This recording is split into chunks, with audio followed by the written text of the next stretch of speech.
Hello everyone. Today is the first lecture of Economy of Himachal Pradesh. तो this is the introductory class जिसमें हम हिमाचल की economy का एक बेस तैयार करेंगे, इंट्रोड्यूस करेंगे इकोनॉमी को और various dimension and aspects of economy को पढ़ेंगे। साथ ही साथ हमने इसमें यह देखना है कि कैसे नेशनल इकोनॉमी के साथ एक तालमेल लेके हम इस इकोनॉमी के लेक्चर को आगे बढ़ाएंगे। नेशनल इकोनॉमी का क्या अर्थ है कि किस प्रकार से सरकार, जैसे हम नेशनल लेवल पे जब इकोनॉमी को पढ़ते हैं तो हम डिफरेंट सेक्टर्स ऑफ इकोनॉमी को अंडरस्टैंड करते हैं। साथ ही हम देखते हैं कि गवर्नमेंट के क्या सोर्सेज ऑफ रेवेन्यू है, क्या स्रोत है जिससे पैसा आता है, कौन सी वो एरियाज हैं जहां पे सरकार पैसा खर्च करती है। तो इन सारे एस्पेक्ट को जो हम अदरवाइज इकोनॉमी में भी पढ़ते हैं तो स्टेट इकोनॉमी के अकॉर्डिंग मोल्ड करते हुए पढ़ेंगे कि अगर डिफरेंट सेक्टर्स ऑफ इकोनॉमी है हिमाचल में तो हर पर्टिकुलर सेक्टर का क्या योगदान है in GDP, in employment generation, या कितनी पॉपुलेशन को एकोमोडेट करता है पर्टिकुलर कौन सा सेक्टर ऑफ इकोनॉमी। तो इस तरह से इकोनॉमी ऑफ हिमाचल को हम लोग पढ़ेंगे। इकोनॉमी में हमने कुछ स्लाइड्स का मैं एक ओवरव्यू दिखा देता हूं कि एग्रीकल्चर को हमने डिटेल में पढ़ना है। एग्रीकल्चर एंड अलाइड एक्टिविटीज बोला जाता है। एग्रीकल्चर एंड अलाइड एक्टिविटी का क्या अर्थ है? एग्रीकल्चर में हम हॉर्टिकल्चर भी मानते हैं, एरोमेटिक प्लांट्स हैं, मेडिसिन हैं, या एग्रीकल्चर में floriculture is one of the economic activity जो परस्यू की जाती है। सेरिकल्चर परस्यू किया जाता है, फिशरीज परस्यू की जाती हैं, या डेयरी फार्मिंग, मीट इंडस्ट्री। तो ये सारी allied activities. Agriculture means horticulture, agriculture means floriculture, उसके साथ जो अलाइड एक्टिविटीज का अर्थ है fisheries, dairy farming, meat industry, sericulture, ये सारी अलाइड एक्टिविटीज है। Forestry is an allied activity. तो इन सब से सरकार कैसे पैसा कमा रही है, इकोनॉमी का यही अर्थ है। लोग किस प्रकार से पैसा कमा रहे हैं और ये जीडीपी में क्या कंट्रीब्यूट कर रहा है। तो ये सारे एस्पेक्ट्स पे आज इंट्रोडक्टरी क्लास है, ब्रॉड ओवरव्यू डालेंगे, देखेंगे जो हमारे बजट और सर्वे में दिया हुआ है इंट्रोडक्शन के फॉर्मेट में। सेकेंडली, अगर एक सेक्टर ऑफ इकोनॉमी है जो इंडस्ट्रीज है तो हमने देखना है इंडस्ट्रीज कैसे थ्राइव करती हैं, कहां पे थ्राइव करेंगी, कौन से वो लोकेशनल एस्पेक्ट हैं जो इंडस्ट्रीज को ग्रो करने में, इवॉल्व होने में, स्टैब्लिश होने में मदद करते हैं। तो हिमाचल के अंदर पर्टिकुलरली अगर हम देखेंगे फुट हिल्स ऑफ हिमाचल में इंडस्ट्रियल क्लस्टर्स हैं। अगर सिरमौर में इंडस्ट्रियल क्लस्टर्स हैं, अगर बिलासपुर के अंदर सीमेंट इंडस्ट्री है, अगर सोलन के अंदर नालागढ़ बद्दी रीजन में जो इंडस्ट्रियल क्लस्टर है वो क्यों बना है, what were the factors behind the formation of these industrial clusters. तो उसको समझना है कि इंडस्ट्रीज कैसे लोकेटेड है हिमाचल में, कहां पर लोकेटेड है और क्या कंट्रीब्यूट कर रहे हैं इन एम्प्लॉयमेंट जनरेशन, या क्या कंट्रीब्यूट कर रहे हैं सरकार के रेवेन्यू के अंदर। तो ये इंडस्ट्रीज को समझना है। ये तो इंडस्ट्रियल क्लस्टर है। अच्छा, कुछ ऐसी इंडस्ट्रीज हैं जिसको बोला जाता है लघु उद्योग। लघु उद्योग का क्या मतलब है? स्मॉल स्केल पे परस्यू किया जाता है। जैसे आप मेरे समक्ष देख सकते हैं फूड प्रोसेसिंग है, लघु उद्योग। लोग बहुत ज्यादा बड़े लेवल पे इनको परस्यू नहीं कर रहे, इकोनॉमी ऑफ स्केल नहीं है, लेकिन these are employment generating industries जिसमें बहुत ज्यादा कैपिटल इंटेंसिव एक्टिविटी नहीं है। तो एक आम व्यक्ति, एक मिडिल क्लास, मेरे जैसा, आप जैसा व्यक्ति भी इसको परस्यू कर सकता है अगर वो थोड़ा सा एंटरप्राइजिंग है। एक इंडस्ट्री है कॉटेज इंडस्ट्री जिसमें घर के सदस्य ही पार्टिसिपेट करते हैं। सेल्फ एम्प्लॉयमेंट का एक तरीका है कॉटेज इंडस्ट्री। हिमाचल में क्योंकि हमें पता है कि नेचुरल मिनरल रिसोर्सेस का अभाव है, इंडस्ट्रीज स्टैब्लिश करना मुश्किल है, साथ में रग्ड हिमालयन टोपोग्राफी है, इसलिए इंडस्ट्रीज स्टैब्लिश करना बहुत मुश्किल काम है। इसलिए cottage industries, MSME sectors could be used for generating employment. Alright, तो इस तरह से इंडस्ट्रीज को हम कैसे हिमाचल के कंटेक्स्ट में समझते हैं और विजन रखते हैं इंडस्ट्री का। इंडस्ट्री का अर्थ है कि हम पैसे के लिए और क्या कर रहे हैं, सरकार क्या कर रही है। तो हम देखते हैं कि हाइड्रो इलेक्ट्रिसिटी डेवलपमेंट या हाइड्रो डेवलपमेंट के द्वारा भी सरकार पैसा कमाती है, इलेक्ट्रिसिटी जनरेट करती है, अपने नेबरिंग स्टेट्स को ये एनर्जी को बेचा जाता है, हाइड्रो एनर्जी को, उससे गवर्नमेंट पैसा कमाती है। गवर्नमेंट की पब्लिक सेक्टर अंडरटेकिंग्स है जिससे पैसा कमाया जाता है, तो वो सरकार के पास पैसा आता है। साथ ही साथ एम्प्लॉयमेंट जनरेट होता है हिमाचल के अंदर। तो इस प्रकार से एक hydro electricity generation being a hilly state, ये भी एक इंपॉर्टेंट इकोनॉमिक एक्टिविटी है सरकार। तो ये सारे अंतर्गत पढ़ते हैं हम इंडस्ट्रीज के। फिर तीसरा एस्पेक्ट आता है इंडस्ट्रीज के इकोनॉमी के अंदर है, वो है टूरिज्म या टर्शरी सेक्टर। टूरिज्म का क्या अर्थ है कि Himachal being a hilly state, being a state of spiritual significance, being a state of aesthetic significance, ये कई सारे प्रकार का टूरिज्म ऑफर करता है। साथ ही साथ हिमाचल के अंदर शिमला सिटी, धर्मशाला सिटी, जहां ब्रिटिश रहकर गए हिस्टोरिक टाउन्स है, हिस्टोरिक मॉन्यूमेंट्स है, ये एक कल्चरल टूरिज्म, हिस्टोरिक टूरिज्म को जन्म देते हैं। आप मेरे समक्ष देख सकते हैं शिमला की टॉय ट्रेन, आप मेरे समक्ष देख सकते हैं एडवेंचरल टूरिज्म ऑफ बीर बिलिंग, आप मेरे समक्ष देख सकते हैं मोनेस्ट्रीज, कल्चरल टूरिज्म का पार्ट, लोअर शिवालिक हिल्स जहां देवियां हैं, कांगड़ा, ज्वालाजी, चिंतपूर्णी, ये सारे जो लोअर हिमालयन बेल्ट है, शिवालिक्स है। Middle Himalayas are known for hill stations, there are cultural aspects. Shimla, Dharamshala, Chamba, Dalhousie, हाँ, ये सारी जो बेल्ट है, इनके भी ऊपर अगर हम चले जाएं, cold desserts of Lahaul Spiti and Kinnaur, Kaza, तो ये सारे जो एरियाज है अलग अलग लेवल पे टूरिज्म है। कहीं पे ट्रैकिंग है, कहीं पे हाइकिंग है, कहीं पे रिवर राफ्टिंग है। तो इस प्रकार से मल्टीपल एस्पेक्ट्स हैं टूरिज्म के डायमेंशन। तो ये बहुत ही इंपॉर्टेंट इकोनॉमिक एक्टिविटी है हिमाचल के लिए इन terms of revenue generation for the government, employment generation for the people of Himachal. तो ये सारे एस्पेक्ट्स को जब हम पढ़ते हैं तो हम बोलते हैं हमने हिमाचल की इकोनॉमी को पढ़ा और समझा है। ऑलराइट, तो बहुत बड़े एरियाज हैं, लेकिन हम इसको बहुत सीमित क्लासेस के अंदर, I will take just 4 to 5 classes just to cover all these dimension of economy. Alright, तो today is the first class, that is the introductory class. इस क्लास में हमने हिमाचल के सरकार के क्या पैसे के स्रोत हैं, लोगों की एम्प्लॉयमेंटेबिलिटी क्या है, ये हिमाचल हिली स्टेट स्पेशल स्टेटस लेके बैठा था इतने सालों तक, उसका क्या अर्थ है, तो इन सारे पहलुओं पर आज दृष्टि डालेंगे। साथ ही साथ मैं आपको दिखाना चाहूंगा कि किस प्रकार से हम क्लासेस में कवर करते हैं। हम सिलेबस को जरूर क्लासेस में डिस्कस करते हैं, जो सिलेबस कमीशन ने प्रपोज किया है वो हम आपके समक्ष रखेंगे। उस सिलेबस के मुताबिक लेक्चर डिजाइन होता है, फ्रेम होता है। यदि ये सिलेबस दिया हुआ है कमीशन ने, तो ये सिलेबस का डिस्कशन क्लास के अंदर हर पहलू के ऊपर किया जाएगा। आपकी जो हैंडआउट्स हैं, जो शीट्स हैं, उसमें ये सारे सिलेबस गिवन है। ऑलराइट, इसी के साथ ना कि केवल सिलेबस है, अगर आप देखेंगे आपके previous year questions pertaining to each syllabus, each topic of the syllabus जो आ चुके हैं पिछले 4 सालों में सवाल, वो भी क्लासेस में कवर किए जाएंगे। उन सवालों को दृष्टिकोण में रखकर ही आपका सिलेबस, आपके लेक्चर डिजाइन होते हैं, so that we could get the line of thought of the commission, जिस लाइन ऑफ थॉट में क्वेश्चन पूछे जा रहे हैं। जनरली ये लाइन ऑफ थॉट यदि मिस हो तो आपके एफर्ट्स ज्यादा लग रहे हैं, उसके करस्पॉन्डिंग रिजल्ट्स नहीं आते।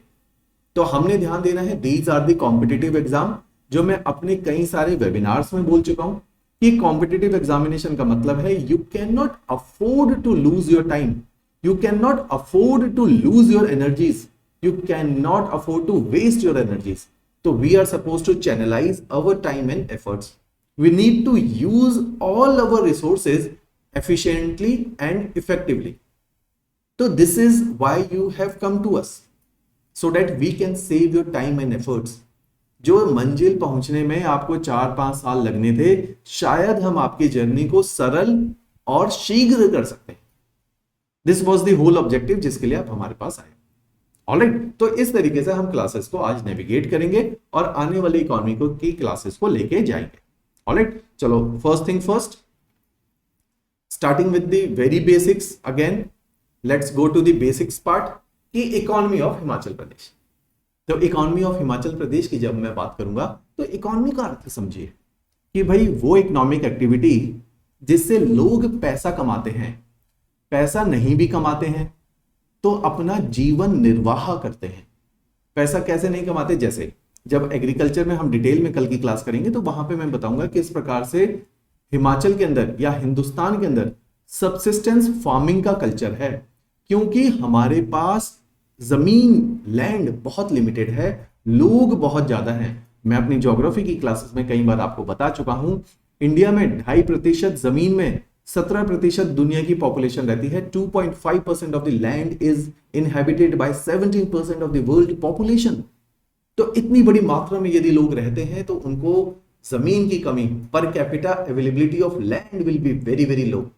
Since the availability of land is low, तो एग्रीकल्चर करने के लिए जमीन कम है, एग्रीकल्चर करने के लिए जमीन कम है तो कम पैदावार है, कम पैदावार है तो वो किसान गरीब है, क्योंकि उसके पास जो सोर्स ऑफ रेवेन्यू है वो सोर्स ही बहुत लिमिटेड है। तो इस हिसाब से हम देखते हैं कैसे एग्रीकल्चर के साथ पॉवर्टी रिलेट हो जाती है। हम देखते हैं कि किस प्रकार से अगर अपलिफ्टमेंट करना है हिंदुस्तान की 70% पॉपुलेशन जो रूरल एरियाज में रहती है, उसमें से भी जो 50% पॉपुलेशन एग्रीकल्चर करती है, उनको किस प्रकार से आपने पॉवर्टी के चंगुल से बाहर लेकर आना है, तो वो सारे एस्पेक्ट्स इकोनॉमी में हम लोग कवर करेंगे। सी, सरकार का सिंपल एक काम है इकोनॉमी के अंदर लोगों को बेस्ट क्वालिटी ऑफ लाइफ देने की कोशिश करना। आपके सिलेबस में HDI इंडेक्स इसलिए इकोनॉमी के अंदर मेंशन है। इकोनॉमी का अर्थ है कि सरकार पैसा कमाए, उस पैसे को कमा के रीडिस्ट्रीब्यूशन ऑफ द इनकम करे। रीडिस्ट्रीब्यूशन ऑफ द इनकम का क्या अर्थ है? जैसे यदि मैं ज्यादा पैसा कमाता हूं तो मैं सरकार को ज्यादा टैक्स दूंगा, चाहे वो डायरेक्ट फॉर्म में हो या इनडायरेक्ट फॉर्म में हो। सरकार को ज्यादा धनराशि दी जाएगी, सरकार उस ज्यादा धनराशि को लेके रीडिस्ट्रीब्यूट करेगी उन लोगों में जिनके पास शायद ज्यादा धनराशि नहीं है, तो सरकार उनको कैपेबल बनाएगी कि आज नहीं तो अगली जनरेशन में, आज नहीं तो 10 साल बाद ये व्यक्ति भी ज्यादा धनराशि कमाए। तो सरकार एक अपॉर्चुनिटीज क्रिएट करेगी, सरकार विल ऑफर अ प्लेटफॉर्म जिसके द्वारा वो आगे बढ़ पाएगा। कौन? जो पिछड़ गया है, जो पिछड़ गया है सामाजिक तौर पे, जो पिछड़ गया है राजनीतिक तौर पे, जो पिछड़ गया है इकोनॉमिक की टर्म्स में, तो उनके लिए एक व्यवस्था करने का काम सरकार करेगी। इस व्यवस्था को करने के लिए सरकार को कुछ पैसे की आवश्यकता है, वो पैसा सरकार कमाएगी और खर्च करेगी उन लोगों के ऊपर। तो ऐसे इकोनॉमी का चक्र चलता है। हम लोग के लिए इकोनॉमिक एक्टिविटी क्या है? जो हम अपने जीवन निर्वाह के लिए कर रहे हैं। तो सब पैसा कमा रहे हैं, चाहे सरकार है चाहे हम हैं। तो इन दोनों के पैसा कमाने के जरिए को देखना और इस पैसे के खर्च करने की विधि को समझना इज इकोनॉमिक्स। तो इकोनॉमिक्स में हमने क्या करना है? सरकार ने कैसे पैसा कमाया वो भी देखेंगे, और लोगों का मींस लोगों की एम्प्लॉयमेंट जनरेशन क्या है तो वो भी देखेंगे। लोग कहां से पैसा कमा रहे, सरकार कहां से पैसा खर्च कर रही है, कमाती है और कहां खर्च करती है, पर्टिकुलर किन एरियाज में खर्च कर रही है और किन एरियाज में खर्च कर रही है तो क्यों कर रही है, और किन एरियाज में पैसा खर्च किया जा सकता है। तो ये सारा एस्पेक्ट्स हम इकोनॉमी के अंदर समझेंगे। ऑलराइट, इस हिसाब से हमने इकोनॉमी में देखना है। आप फ्लो चार्ट में अपनी अंडरस्टैंडिंग के लिए लिख सकते हैं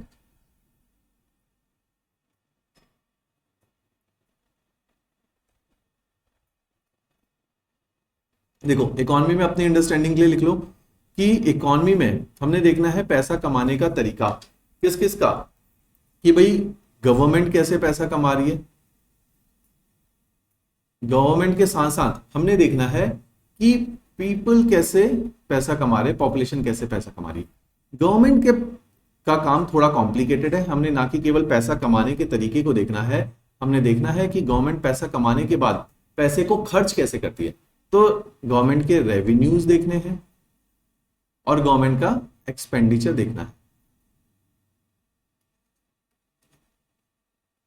तो ये सारा पार्ट देखना है। रेवेन्यू में देखने की किस प्रकार से गवर्नमेंट ज्यादा से ज्यादा पैसा कमाने की कोशिश करती है, गवर्नमेंट कैसे एंटरप्राइजिंग होने के प्रयास करती है और किस प्रकार से उस पैसे को किन एरियाज में खर्च कर रही है। तो उस सबको आज मैं आपको पढ़ाऊंगा। ऑलराइट, तो ये सारा इकोनॉमी का चक्र हम लोगों ने पढ़ना है। तो अगर गवर्नमेंट ने पैसा कमाया है तो कौन से 3 एरियाज यदि लोग काम करेंगे, देखो लोग 3 एरियाज में नौकरी करते हैं जनरली। एक होता है ज्योग्राफी में मैं आपको ऑलरेडी पढ़ा भी चुका हूं, एक होता है आपका कि भाई प्राइमरी सेक्टर में लोग नौकरी करेंगे, प्राइमरी सेक्टर। हिंदुस्तान में मैक्सिमम लोग प्राइमरी सेक्टर में नौकरी करते हैं। क्यों जी? क्योंकि हिंदुस्तान के अंदर मैक्सिमम आप देखोगे इंडस्ट्रीज और सर्विस इंडस्ट्रीज का अभाव है। Secondary sector, tertiary sector, quaternary, quinary sector का अभाव है। हम अभी इकोनॉमिक डेवलपमेंट में थोड़ा पीछे हैं, क्योंकि हिंदुस्तान का इंडस्ट्रियल रेवोल्यूशन सन 1950 के बाद स्टार्ट होता है, जब ब्रिटिश हिंदुस्तान से जाते हैं। ब्रिटेन के अंदर, अमेरिका के अंदर इंडस्ट्रियल रेवोल्यूशन सन 1750 में स्टार्ट होता है, 200 years before we have started our industrial revolution. तो वहां की इकोनॉमी मैच्योर है, वहां की इकोनॉमीज डाइवर्सिफाइड है। वो केवल खेती नहीं करती, वो केवल माइनिंग, फॉरेस्ट्री नहीं करती, वो केवल फिशिंग नहीं करती, वो मैन्युफैक्चरिंग करती है। वो एप्पल के फोन भी बनाते हैं, वो KFC में चिकन भी बनाते हैं और मैकडोनल्ड के बर्गर भी बनाते हैं। तो मींस उन्होंने अपनी इकोनॉमिक एक्टिविटी को डाइवर्सिफाई किया। they are the economies which are having best of the banks, financial institutions, investment institutions। तो इस हिसाब से उनकी इकोनॉमी मैच्योर है, डाइवर्सिफाइड है। हम अभी बेसिक लेवल पे हैं। आजादी 70 साल पहले मिली है, इंडस्ट्रियल रेवोल्यूशन की नींव रखी गई है इस समाज के अंदर, इस देश के अंदर। ऑलरेडी तो primary sector of the economy. तो हम देखेंगे हिमाचल के अंदर भी मैक्सिमम लोग प्राइमरी सेक्टर एग्रीकल्चर के अंदर एंगेज हैं। 60% of your population is engaged in primary or I could say agriculture and allied activities, be it agriculture, be it allied fisheries, meat industries, dairy farming, forestry और quarrying, that is mining, क्योंकि cement limestone की mining है यहाँ पर। Secondary sector में अगर हम देखें तो बहुत ज्यादा लोग यहाँ पे एंगेज्ड नहीं है। क्यों? क्योंकि Himachal is almost devoid of industries. Because industries के लिए मैंने आपको ज्योग्राफी में बताया था, हेवी मेटलर्जिकल इंडस्ट्रीज के लिए we need resource. we had resources in Chota Nagpur plateau, we had resources in the south western part of India, that is the Karnataka belt, Maharashtra belt. We are having heavy metallurgical industries in those areas, be it Gujarat, Rajasthan, Maharashtra, Karnataka or the Chota Nagpur plateau. But we could see कि Himalayas are almost devoid of heavy metals. तो heavy metals नहीं है तो metallurgical industries नहीं है। तो और कौन सी इंडस्ट्रीज हो सकती हैं? शायद वे इंडस्ट्री लग सकती थी हिमाचल में जो इनपुट एग्रीकल्चर से लेती है। तो ऐसी इंडस्ट्रीज को बोला जाता है फूड प्रोसेसिंग इंडस्ट्रीज। तो हिमाचल के अंदर फूड प्रोसेसिंग इंडस्ट्रीज की मात्रा अधिक है और भी बढ़ाई जा सकती है, क्योंकि Himachal is the state which is producing a very good production of horticulture. आपके fruits farming, particularly temperate fruit Himachal के अंदर बहुत अधिक मात्रा में है। एप्पल कैपिटल ऑफ इंडिया है Himachal, Apple basket of India है। तो इस प्रकार से कीवी, एप्पल, स्ट्रॉबेरी, चेरी, तो इन सब की कैपिटल है इंडिया, तो इस हिमाचल। तो इस प्रकार से फूड प्रोसेसिंग इंडस्ट्री का बहुत अधिक स्कोप है।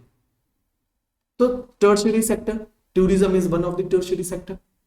तो Himachal is the state which is having natural boundary. और आप देखोगे कि इतने सारे प्रकार का टूरिज्म, जैसा कि मैंने मेंशन भी किया है, be it historic, be it cultural, be it aesthetic, हर प्रकार का टूरिज्म यहां पर है।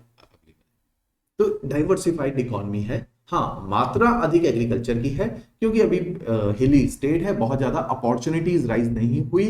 1960s में जाके एक स्टेटहुड होता है, अलग हुआ, स्टेटहुड मिला, तो अभी शायद उतना समय नहीं हुआ। रिसोर्सेज का भी अभाव था, फाइनेंशियल रिसोर्सेज का अभाव था, नेचुरल रिसोर्सेज का अभाव था।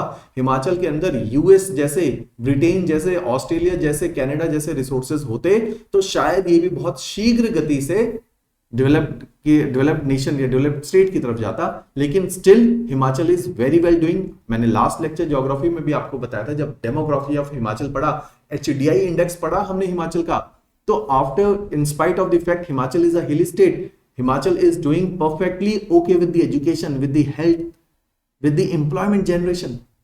तो ये सारे एस्पेक्ट्स हिमाचल के काफी अच्छे हैं, because we are having a very good population which is literate, a population which is wise, leaders, bureaucrats who are having a sense of wisdom, और उन्होंने हिमाचल को काफी हद तक एक डेवलप्ड स्टेज के दर्जे में रखा। ऑलराइट, तो ये सारे दायरे में हमने इकोनॉमी को समझना और पढ़ना है। दायरा समझना बहुत जरूरी होता है। मेरा हमेशा फोकस होता है इंट्रोडक्टरी क्लास में, you get to know all the dimensions, you get to know the width and depth of your subject. ये दो शब्द लिख लो, width and depth of your subject, ये जानना बहुत जरूरी होता है। तो अगर आपके पास ये सांचा, ये फ्रेमवर्क तैयार होता है तो आपकी अंडरस्टैंडिंग ऑफ द सब्जेक्ट बहुत अच्छी होती है। इंटरव्यू के अंदर आंसर बोलोगे, अगर मेंस के अंदर क्वेश्चन नहीं भी आता होगा, you can create a very good framework.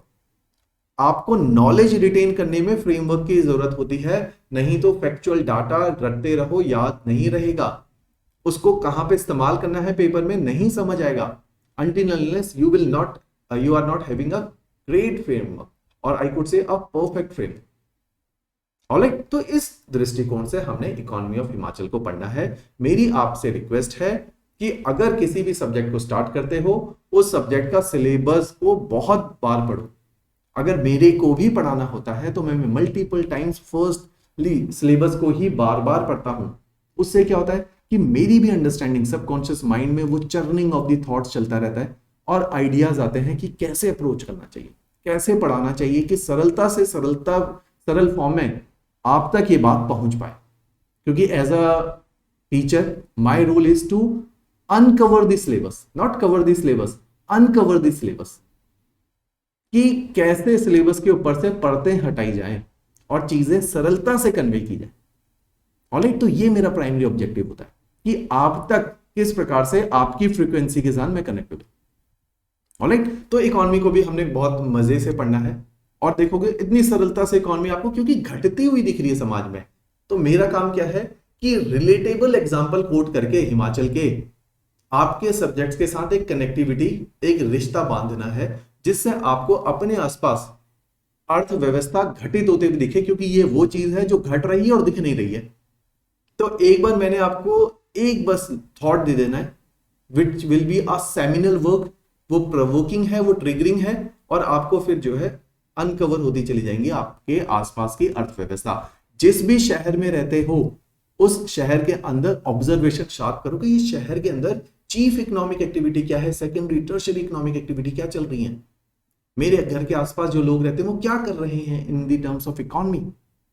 Alright, तो वहां से आपकी ऑब्जर्वेशन शार्प होगी, आइडियाज आएंगे, एग्जांपल्स आएंगे, एग्जामिनेशन में लिखोगे, इंटरव्यू में बोलोगे, बहुत अप्रिशिएशन मिलेगी। ऑलराइट, तो स्टार्ट करते हैं।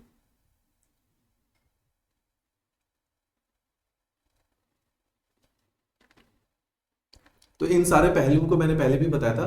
तो सबसे पहले हमने आज के लेक्चर को 4 पार्ट में डिवाइड किया है। इन चारों विषयों में से सबसे अधिक जो मैं डिस्कस करूंगा that is the sector of economy. ये आज का मेन क्लास है। इंट्रोडक्शन में मैंने एग्रीकल्चर, इंडस्ट्री, सर्विस ऑलमोस्ट थोड़ा थोड़ा बता दिया है। आगे जाके सिलेबस भी दिखाऊंगा इन तीनों एस्पेक्ट्स के, और प्रीवियस ईयर क्वेश्चंस को भी डिस्कस करूंगा। ऑलराइट, फिर हम कल से agriculture, industries and service sector में प्राइमरीली टूरिज्म को कवर करेंगे। ऑलराइट, आज हमने sectors of economy, tax base of the government, किस प्रकार से ग्रॉस डोमेस्टिक प्रोडक्ट है स्टेट का, स्टेट ग्रॉस डोमेस्टिक प्रोडक्ट है ना, ये सारे एस्पेक्ट्स को आज हम लोगों ने देखना है। तो सबसे पहले एक नजर मारते हैं आज के लेक्चर के सिलेबस पे। देखो, demographic profile and human resources, सबसे पहले इसको समझिए। इसके बाद हमने करना है sectoral distribution of GDP, state domestic product, then tax base. इसमें ज्यादा समय लगाएंगे, बोल्ड में लिखा गया है क्योंकि इस पे सवाल आ चुके हैं। Pros and cons of special category status, अब ये खत्म हो चुका है, लेकिन एक बार देख लेंगे कि exactly in the conceptual plane ये होता क्या है। लास्ट एस्पेक्ट है appraisal of education, health, physical, financial and financial infrastructure. ये क्यों दिया हुआ है इकोनॉमी के अंदर? हेल्थ, एजुकेशन, ये तो सोशल सेक्टर के अंदर जाना चाहिए था। GS2 में जहां सोशल जस्टिस है, GS1 जहां सोसाइटी है, वहां क्यों नहीं दिया हुआ, इकोनॉमी में क्यों दिया हुआ है? तो इसमें क्या रिश्ता है सोसाइटी, सोशल जस्टिस और इकोनॉमी का, तो उसको भी हम लोगों ने समझना है। ऑलराइट, तो वही मैंने बोला कि सारे सब्जेक्ट आपके ऑर्गेनिकली इतने लिंक्ड हैं कि एक सब्जेक्ट को दूसरे सब्जेक्ट से अलग करना कठिन है। Economy is totally driven by geography. If you will get to know geography of a place, of a region, you will get to know the economic activities and the opportunities offering in those areas. तो इसलिए जब मैं economy इसलिए पढ़ा रहा हूं क्योंकि मैंने ज्योग्राफी की एक नींव आपके समक्ष रखी है। जहां आपको हिमाचल की ज्योग्राफी समझ आ गई, टोपोग्राफी समझ आ गई, क्लाइमेट समझ आ गया, लोकेशन समझ आ गई, आपको उनकी इकोनॉमिक एक्टिविटी समझ आ जाएगी। तो दोनों के अंदर जो रिश्ता है, जो तालमेल है, उसको समझना बहुत आवश्यक है। ऑलराइट जी, तो चलो जो पहला पार्ट दे रखा है, demographic profile and human resources. Demographic profile Himachal की इकोनॉमी में यदि हम देखें तो हम देखते हैं, sorry for the diagram, pen tablet खराब। देखो, अगर हम देखते हैं एक ट्रायंगल की फॉर्मेट में जो हम पढ़ते हैं पॉपुलेशन पिरामिड, इस पॉपुलेशन पिरामिड को यदि आप देखेंगे तो आप देखिए मुख्य तौर के अंदर हमने देखना है कि जो 0 से 14 वर्ष के बच्चे हैं, जिसको हम बोलेंगे कि ये अभी चिल्ड्रन है हमारी इकोनॉमी के अंदर, जिनको स्कूल जाना चाहिए, उनके लिए हमने सोसाइटी में एक स्कीम पढ़ी थी कि राइट टू एजुकेशन और नेशनल एजुकेशन पॉलिसी 2020, उनके लिए एक प्रोविजन लेकर आई है सरकार। तो ये वो बच्चे हैं जिनके ऊपर सरकार, देखो लास्ट वाला टॉपिक कनेक्ट कर रहा हूं, हेल्थ और एजुकेशन में पैसा खर्च कर रही है। 0 से 14 में हेल्थ और एजुकेशन में। क्यों जी? क्योंकि शायद यही तो वो बच्चे हैं जो पढ़ लिख के नौकरी करेंगे, एंटरप्राइजिंग बनेंगे, या तो रोजगार पैदा करेंगे या किसी के वहां नौकरी करेंगे।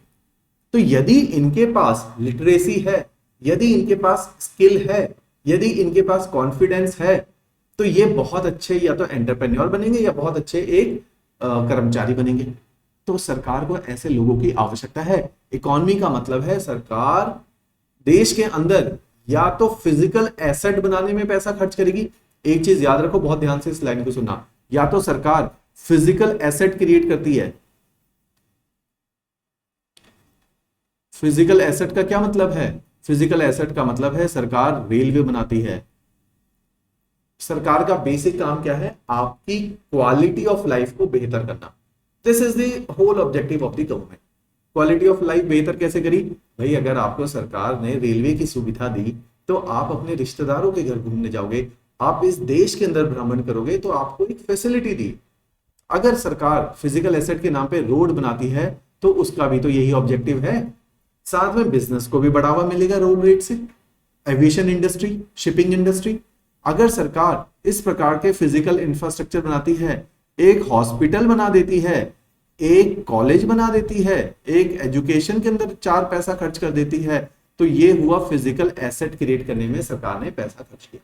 तो सरकार इन पे पैसा खर्च करेगी क्योंकि इनसे सिटीजन्स की लाइफ क्वालिटी ड्रिवन होगी, आसान होगी, सरल होगी, आनंदमयी होगी। तो ये सरकार का ऑब्जेक्टिव है।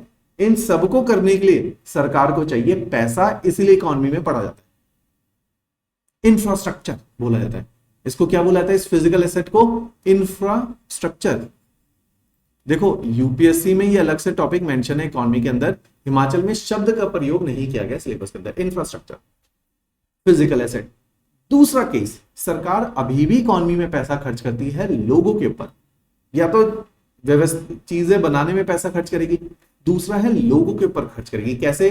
हेल्थ के लिए हॉस्पिटल तो बना दिया, ईंट दीवार मशीन तो रख दी, लेकिन डॉक्टर भी तो चाहिए। एजुकेशन की बिल्डिंग बना दी, टीचर भी तो चाहिए पढ़ाने के लिए, तो वो भी तो रखना है सरकार को। आपको सिक्योरिटी देने के लिए पुलिस भी तो चाहिए। अभी मैं स्टेट गवर्नमेंट के लेवल पे बात कर रहा हूं, तो आपको एक सोशल सिक्योरिटी, एक फिजिकल सिक्योरिटी देने के लिए भी तो सरकार पैसा खर्च कर रही है। आपको क्वालिटी ऑफ लाइफ में क्या एजुकेशन हेल्प नहीं करती? आप पढ़े लिखे हो तो 4 ज्यादा पैसे नहीं कमाओगे, तो सरकार आप पे पैसा खर्च करेगी ताकि आप पढ़ो लिखो। आपने कहा जी हम पे पैसे नहीं है, हम नहीं जा सकते स्कूल प्राइवेट, तो सरकार कहेगी आप सरकारी जाओ, हमने सरकारी भी तो खोला है। तो गवर्नमेंट आपको सरकारी स्कूल में भी भेजेगी, स्कूल खोलेगी, एजुकेशन देगी, हेल्थ देगी। आप बीमार पड़ते हो, best of the hospitals has been opened by the government of India और द स्टेट गवर्नमेंट। पीजीआई इसका कल्चर है या अदर स्टेट हॉस्पिटल्स है। तो सरकार आपके जीवन को आसान बनाती है। तो जब सरकार लोगों के ऊपर पैसा खर्च करती है तो या तो सरकार फिजिकल एसेट में करेगी या ह्यूमन में पैसा खर्च करेगी। ह्यूमन में प्राइमरीली जो सरकार पैसा खर्च करती है वो एक याद रखो, स्किल और एजुकेशन के ऊपर पैसा खर्च करेगी। क्योंकि आपकी लाइफ की क्वालिटी बढ़ती है अगर आपके पास स्किल सेट है, आपकी लाइफ की क्वालिटी बढ़ती है अगर आपके पास एजुकेशन है, आपकी लाइफ की क्वालिटी बढ़ती है अगर आपके पास अच्छी हेल्थ है, तो सरकार अच्छी हेल्थ देने में भी आपकी हेल्प करेगी। आपकी क्वालिटी ऑफ लाइफ बढ़ती है अगर आपके पास एम्प्लॉयमेंट है। स्किल का क्या करोगे अगर काम करने के लिए फैक्ट्रीज नहीं है, इसलिए सरकार ने कहा चलो फैक्ट्री नहीं है, रूरल एरियाज में मनरेगा लेकर आएंगे। जब आप इकोनॉमी पढ़ोगे तो मनरेगा को बहुत डिटेल में पढ़ाया जाता है। मनरेगा का क्या अर्थ है? सरकार ने कहा एक ग्राम से दूसरे ग्राम में रोड बना दो, रोड लोग बनाएंगे, उनको उसके लिए दिहाड़ी मिलेगी, तो उनके पास एम्प्लॉयमेंट जनरेशन, उनको रोजगार मिला। दूसरा, रोड बन गई, फिजिकल एसेट भी बन गई, ह्यूमन रिसोर्सेज का भी भला हो गया। फायदा, ये रोड बनी तो कल को इस पे ट्रेड एक्टिविटी होगी, तो सभी का फायदा होगा, सभी का पैसा बढ़ेगा। गवर्नमेंट ने कहा कि एक तालाब खोद देते हैं आपके गांव के अंदर, उस तालाब में मछली पालन करना। जब तालाब की खुदाई हुई, गवर्नमेंट ने पैसा दिया लोगों को दिहाड़ी, सीमेंट खरीदा वहीं से लोकल ट्रेडर से, तो लोकल ट्रेडर का पैसा बढ़ा, लोगों को दिहाड़ी दी तो उनको रोजगार मिला। फिर वहां पे मछली पालन हुआ तो सबको फायदा हुआ, क्योंकि उसी मछली को बेच के इन्होंने पैसा कमाया। तो सरकार ने जो पैसा इन्वेस्ट किया उससे लोगों का भला हुआ। तो गवर्नमेंट फिजिकल इंफ्रास्ट्रक्चर में भी खर्च रही है और लोगों का पैसा भी बन रहा है, साथ ही साथ एम्प्लॉयमेंट मिल रहा है। मनरेगा बहुत खूबसूरत स्कीम है रूरल एरिया में employment generation and asset creation की। तो इस प्रकार से सरकार एसेट क्रिएट करती है, ह्यूमन के ऊपर पैसा खर्च करती है, उनको एजुकेशन देने के लिए, स्किल देने के लिए, हेल्थ देने के लिए, एम्प्लॉयमेंट देने के लिए। साथ ही साथ यदि कोई बूढ़ा व्यक्ति है तो उसको पेंशन भी तो देती है, old age pension, window pension, multiple level पे पेंशन है। चाहे मात्रा कम है क्योंकि देश में ओल्ड एज ज्यादा है, गवर्नमेंट के पास रेवेन्यू लिमिटेड है, लेकिन कोशिश तो है। ऑलराइट, तो social security, health, pension, mid day meal. एक गरीब बच्चे के लिए स्कूल खोला, बच्चा कहता है जी स्कूल तो चला जाओ, एजुकेशन ले ले, लेकिन खाने के लिए घर में कुछ नहीं है, भूखे पेट कब तक पढ़ूंगा? तो गवर्नमेंट ने बोला कि कोई दिक्कत नहीं है, भूखे पेट पढ़ने से बच्चे के दिमाग की ग्रोथ नहीं हो रही, एजुकेशन दे तो रहे हो, वो रिटेन ही नहीं कर पा रहा, तो मीन्स उसके पेट में 4 दाना खाने का डालो और उसको मिड डे मील दो। तो स्कूल में न्यूट्रिशियस, केवल फूड सिक्योरिटी नहीं, न्यूट्रिशनल सिक्योरिटी भी दी जाएगी। तो गवर्नमेंट सोच तो रही है आपके बारे में। भाई जितने रिसोर्सेज हैं उतने रिसोर्सेज पे तो काम करेगी, जब सरकार के पास लिमिटेड है तो जितना है उतने पे काम कर रही है। ऑलराइट, तो इस तरह से सरकार जो आपके ऊपर पैसा खर्च कर रही है, दैट इज इकोनॉमी। अब उस पैसे को खर्च करने के लिए कमाना भी तो जरूरी है, तो सरकार पैसा भी कमाएगी और खर्च भी करेगी। ऑलराइट, तो दिस इज द इकोनॉमी। ऐसे इकोनॉमी को समझोगे मजे से कि आपका घर कैसे चलता है, आप पैसा कमाते हो, खर्चते हो, तो इकोनॉमी चलती है। ठीक है, तो इसी प्रकार से सरकार भी कमाती है और खर्चती है। तो इन सबको जब पढ़ेंगे तो हम सरकार की इकोनॉमी, अर्थव्यवस्था को समझेंगे और पढ़ेंगे।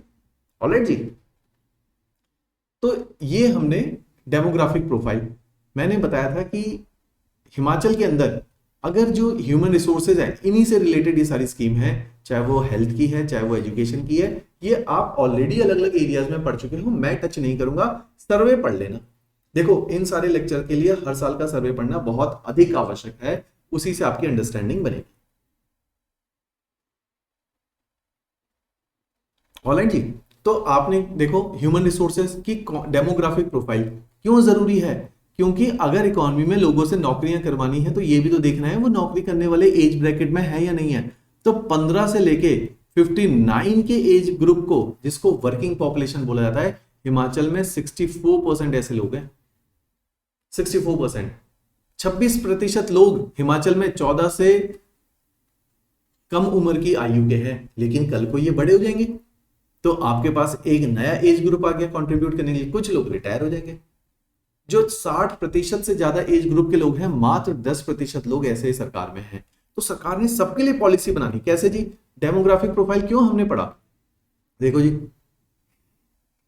क्यों हमने डेमोग्राफिक प्रोफाइल बना। ये जो छोटे बच्चे हैं 14 से छोटे, इनके लिए सरकार कहेगी देखो कि कितने लोग हैं इकोनॉमी के अंदर, क्यों जी? उनको एजुकेशन और हेल्थ दोनों ही देनी जरूरी है। हेल्थ में पर्टिकुलरली न्यूट्रिशन देना जरूरी है, फूड देना जरूरी है। ये सरकार की स्कीम होगी। तो भाई सरकार को जब तक आंकड़े नहीं होंगे, ध्यान से सुनना, government will need data to create a good policy. भाई एक एक बात ध्यान से सुनो, क्यों अभी तक पॉलिसी फेलियर होता रहा सरकार का? क्योंकि जी आधार नहीं बने थे। क्यों जी? आधार का क्या बेनिफिट? आधार से पहली बात, लोगों, सरकार के पास सही आंकड़े होंगे इस देश की जनसंख्या क्या है, फिर सही आंकड़ा होगा उनका एज ब्रैकेट क्या है, उनका सेक्स रेशियो, उनका सेक्स क्या है, जेंडर क्या है, उनकी लिटरेसी क्या है, उनके अकाउंट में पैसा कितना रखा हुआ है, तभी तो आपका आधार लिंक्ड हो गया ना आपके अकाउंट से। उससे क्या होगा?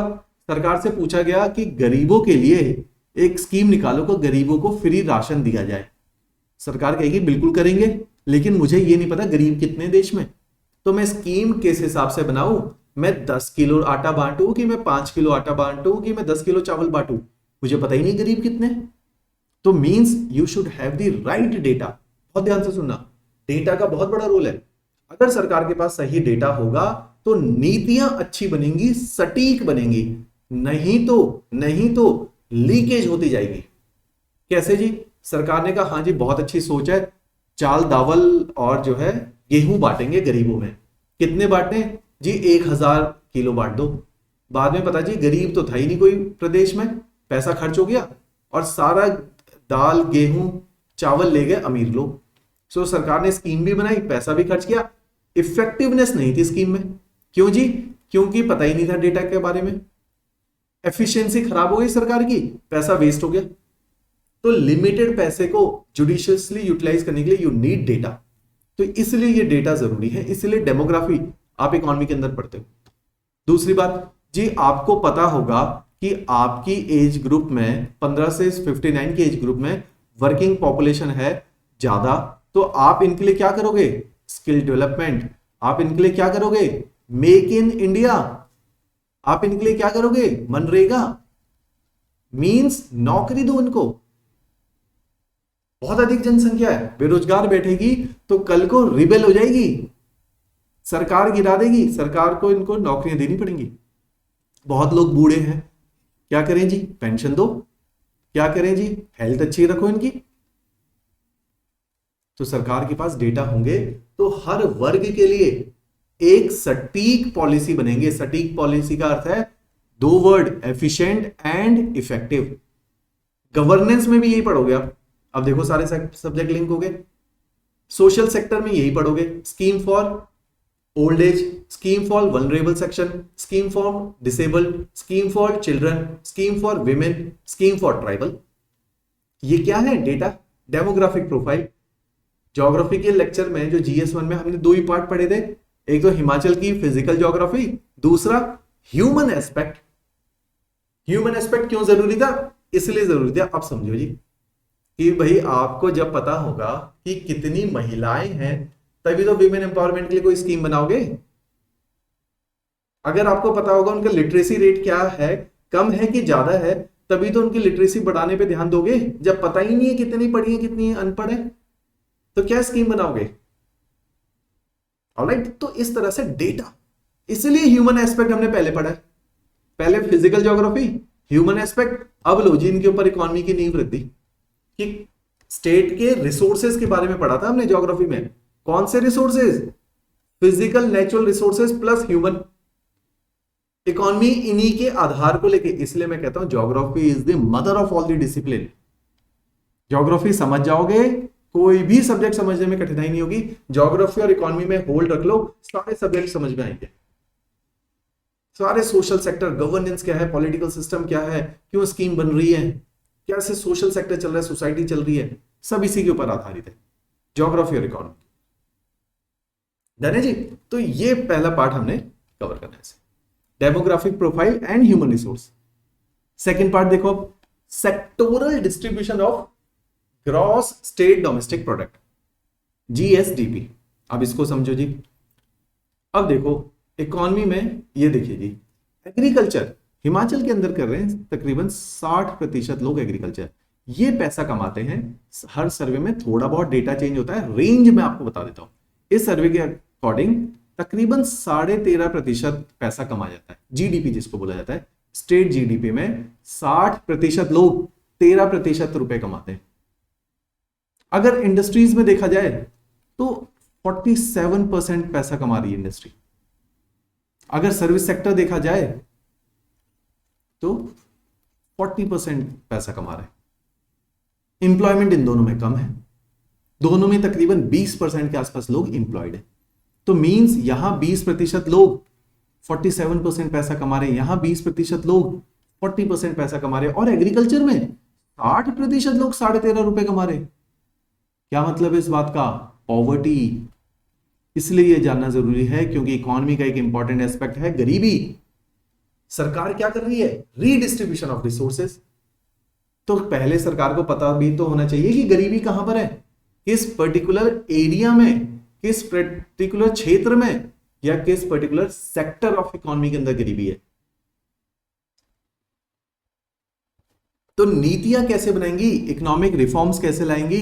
आपके प्रियम्बल में जो इकोनॉमिक जस्टिस लिख दिया सरकार ने, वो कैसे करेगी? डीएसपी के इकोनॉमिक जस्टिस को कैसे इंप्लीमेंट करेगी? Until and unless government will not have the right data in हर पॉकेट। तो government should have the right data. तो इसलिए ये जो आप देखोगे सर्वे और बजट में डेटा डेटा डेटा डेटा क्यों है? ये सरकार तक सही बात पहुंचाएंगे कैसे? डेटा।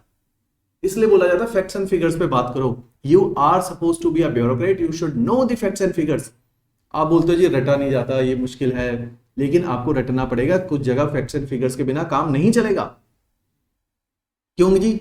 आप कैसे अपने आर्ग्यूमेंट को सपोर्ट करोगे बिना डेटा के? कैसे आप बोलोगे कि एग्रीकल्चर में गरीबी है जब तक आप नहीं बोलोगे 60% लोग 13.5% पैसा कमाते हैं as per the economic survey 2021। तो इस प्रकार से हमने समझना है बातों है जी। तो ये जो सारा sector of economy, state GDP कि हर सेक्टर कितना पैसा कमाता है। एग्रीकल्चर क्यों कम पैसा कमाता है आगे बताऊंगा मैं एग्रीकल्चर में। अगला लेक्चर, सेकंड लेक्चर एग्रीकल्चर पे ही है डेडिकेटेड। वहां पे यही बताना है कि क्यों एग्रीकल्चर कम पैसा कमा रहा है, क्या कारण है, क्या क्यों मार्जिनल फार्मर ज्यादा है देश के अंदर। क्योंकि पहले ही बताया है 2.5% जमीन पे 17% की आबादी रहती है। एग्रीकल्चर का लैंड कम है, गरीबी होना जायज है, इनको खेती करने के लिए मना करो, इंडस्ट्रीज खोलो। इसलिए गवर्नमेंट का सारा फोकस इस टाइम पे इंडस्ट्रियलाइजेशन ऑफ द इकोनॉमी में है। लोगों को गरीबी से बाहर निकालने से जरूरी है लोगों को खेती से बाहर निकालना। अगर वो खेती करते रहेंगे एक जनरेशन बाद जमीन का फ्रेगमेंटेशन हो जाएगा और छोटी हो जाएगी जमीन। क्योंकि जब हिंदुस्तान आजाद हुआ था 33 करोड़ लोग थे, 30 करोड़ वॉज द आबादी ऑफ इंडिया, और आज लोग हो गए हैं 120 करोड़। तो जमीन जो उन 30 करोड़ लोगों के पास थी वो आज 120 करोड़ लोगों के पास है। 1/4 जमीन रह गई है हर व्यक्ति के पास, 1/4। और ये और कम होती जाएगी क्योंकि आबादी बढ़ती जाएगी। सन 2050 में जाके हिंदुस्तान की पॉपुलेशन स्टेबल होगी, तब तक जमीन की कमी होगी, भूखे मर जाएंगे लोग अगर एग्रीकल्चर करते रहेंगे तो। सरकार की इसलिए सारी फोकस क्या है? Skill development and employment generation. आज नहीं, आज से 10 साल बाद विद्रोह हो जाएगा देश के अंदर, नौकरियां नहीं होंगी क्योंकि जनसंख्या जिस तेजी से बढ़ रही है और जमीन जिस तेजी से घट रही है, खाने के लिए नहीं रहेगा लोगों के पास।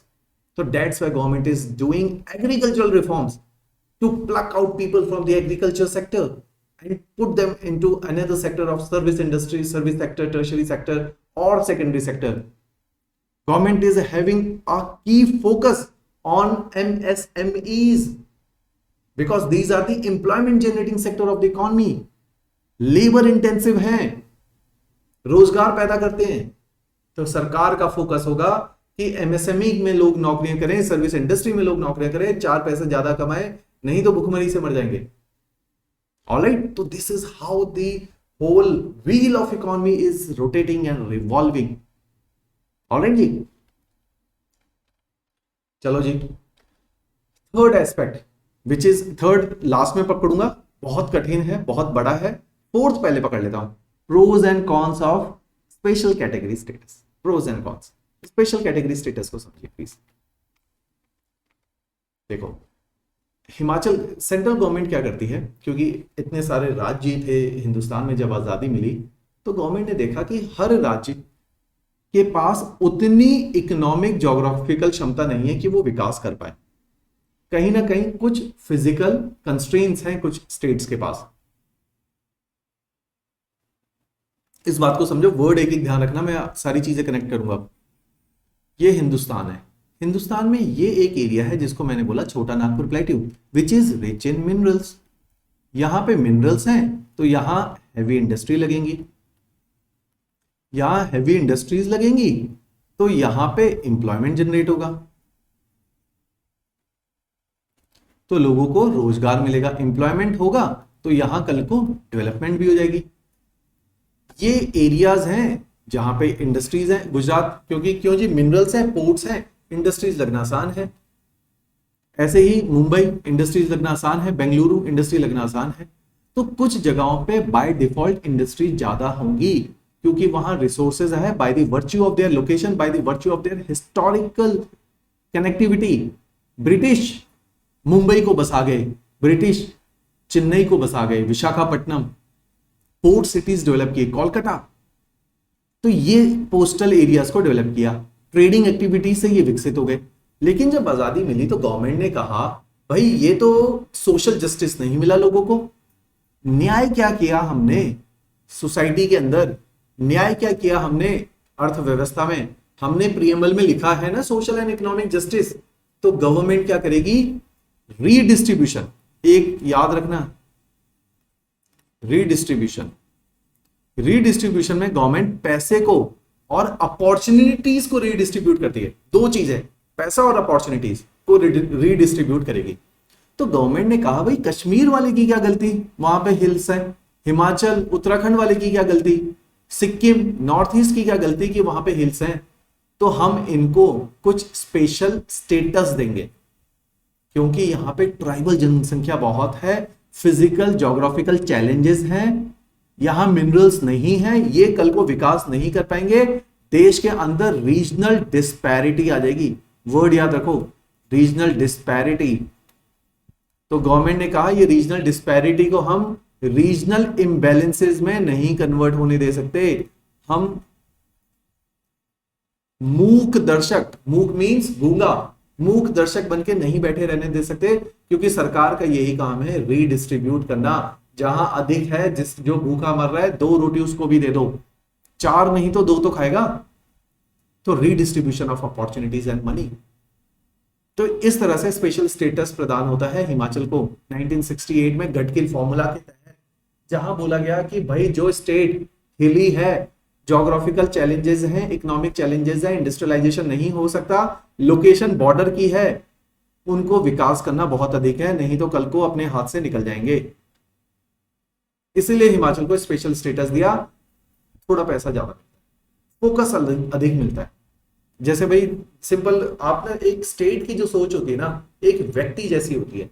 व्यक्ति जैसी की कैसे? इंडिविजुअल। मान लो एक पेरेंट्स हैं, उनके 2 बच्चे हैं।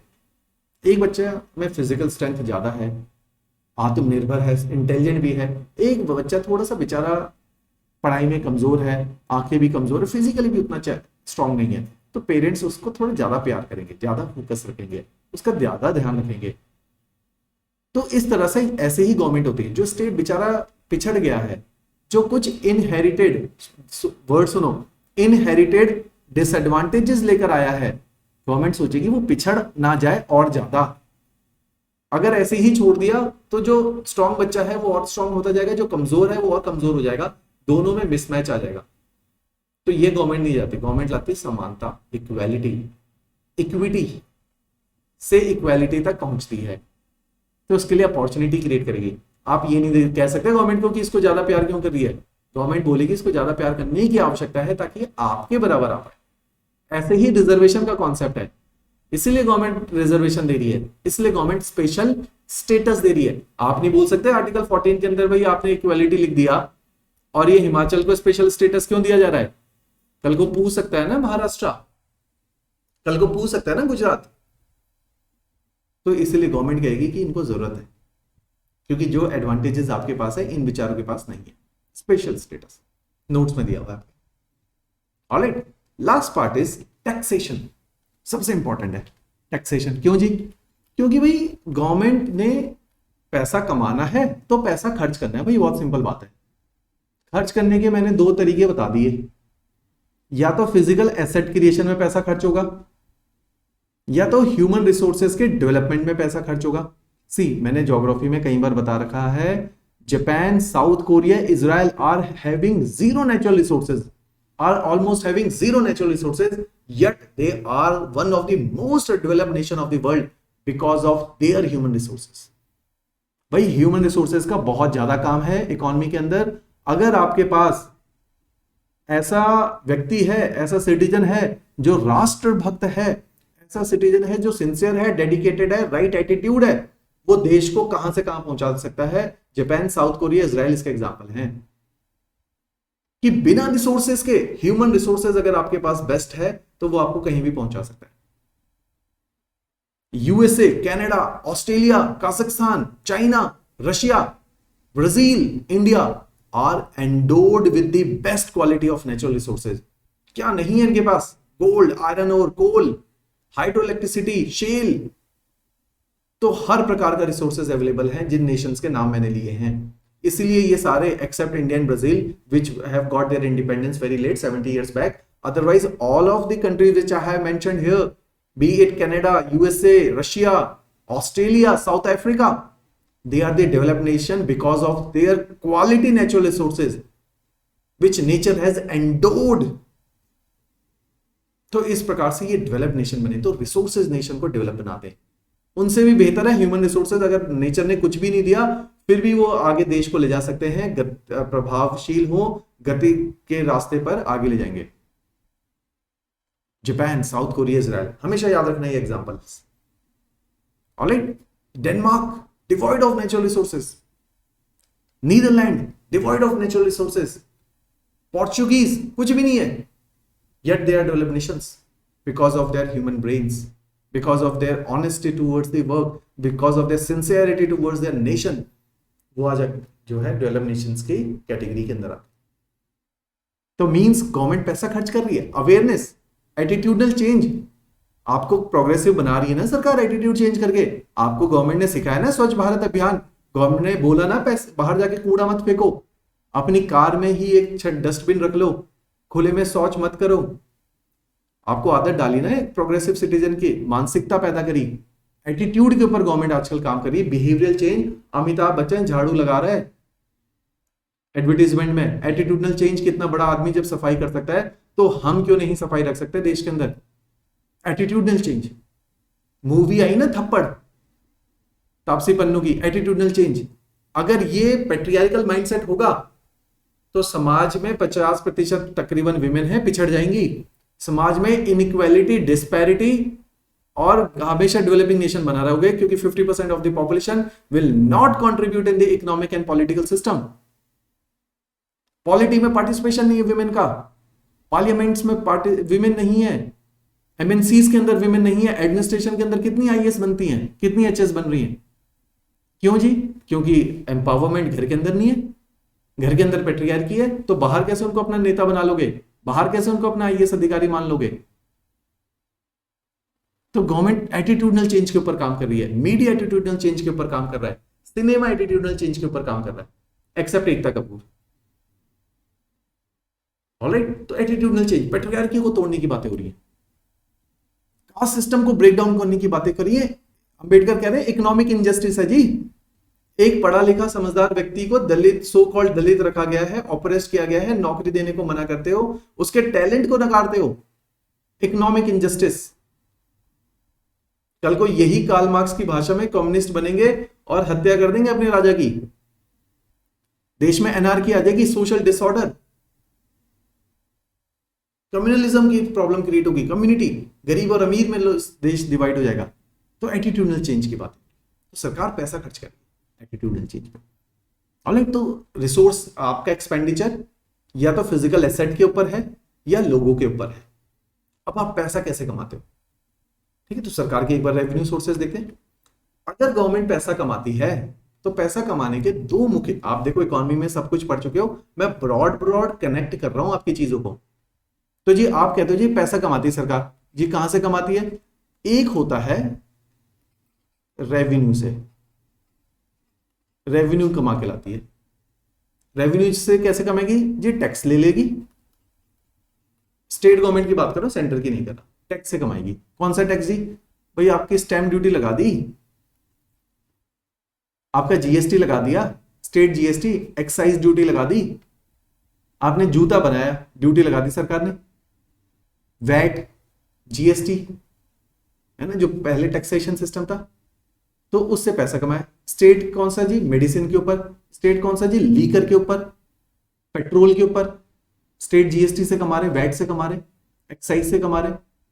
तो आप रेस्टोरेंट में खाना जाने जाते हो, देखते हो ना, 2.5% टैक्स लग गया स्टेट का, 2.5% लग गया सेंटर का। अगर लीकर कंज्यूम करते हो रेस्टोरेंट में तो उस पर डिफरेंट टैक्सेशन है, वैट लग जाता है। तो इस तरह से आप देखोगे टैक्सेस के द्वारा पैसा कमाती है। सेंट्रल गवर्नमेंट है वो इनकम टैक्स से कमा लेगी, कॉर्पोरेट टैक्स से कमा लेगी। दूसरा, गवर्नमेंट पैसा कमाती है नॉन टैक्स से। नॉन टैक्स क्या हो गया जी? नॉन टैक्स हो गया जी, आप लाइसेंस बनाने गए कार का, गवर्नमेंट ने पैसा ले लिया, आपने कहा जी मेरे को जो है गोविंद सागर डैम में मछली पकड़नी, गवर्नमेंट ने कहा ऐसे नहीं पकड़ सकते, लाइसेंस लेना पड़ेगा। आपने कहा दो जी लाइसेंस, गवर्नमेंट ने कहा लाओ जी पैसे चार। नॉन टैक्स, टैक्स नहीं बोला जाएगा, पैसा कमाने का स्रोत है। गवर्नमेंट ने एक पब्लिक सेक्टर अंडरटेकिंग खोली सतलज रिवर के ऊपर हाइड्रो इलेक्ट्रिसिटी जनरेट करने के लिए। गवर्नमेंट की कंपनी है, उसने हाइड्रो इलेक्ट्रिसिटी जनरेट करी, हरियाणा को बेची, 4 पैसे कमाए, सरकार की जेब में रख दिए। Non taxable, sorry non tax revenue. तो इस प्रकार से लाइसेंस के द्वारा, अपनी पब्लिक सेक्टर अंडरटेकिंग के द्वारा कमाए गए पैसे को नॉन टैक्स बोला जाता है। आपका सवाल आया हुआ है जी कमीशन में, नॉन टैक्स रेवेन्यू के क्या स्रोत है? तो नॉन टैक्स रेवेन्यू, तो ये रेवेन्यू गवर्नमेंट लेकर आती है। कई बार क्या होता है, आपको इकोनॉमी सारी पता है, मैं आपको स्टेट के लेवल पे बता रहा हूं कि मानो सरकार ने कमाए जी 70 रुपए, गवर्नमेंट ने अपना जब खर्चा निकाला तो गवर्नमेंट का यार 110 रुपए का खर्चा है इस साल का, तो उन्होंने कहा बाकी पैसा कहां से आएगा? उन्होंने कहा एक काम करो, कैपिटल बोरोइंग कर लो।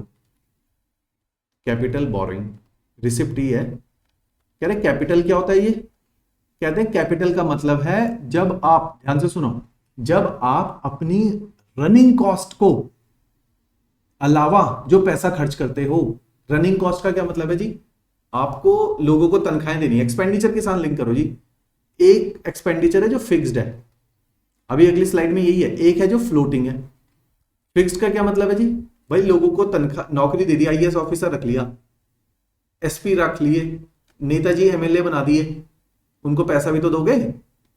तो फिक्स्ड खर्चा है तनख्वाहों का। आपका टीचर रिटायर हो गया, आपका सरकारी ऑफिसर रिटायर हो गया, उसको पेंशन भी तो दोगे। तो सैलरी का फिक्स खर्चा है, पेंशन का फिक्स खर्चा है, जो सरकार को पहले ही पता है, इनको बोला जाता है फिक्स्ड एक्सपेंडिचर। एक होता है जी फ्लोटिंग। फ्लोटिंग मींस हाँ जी 70 रुपए कमाए, फिक्स्ड तो जी 50 रुपए का ही फिक्स्ड है, बाकी कहां खर्चे?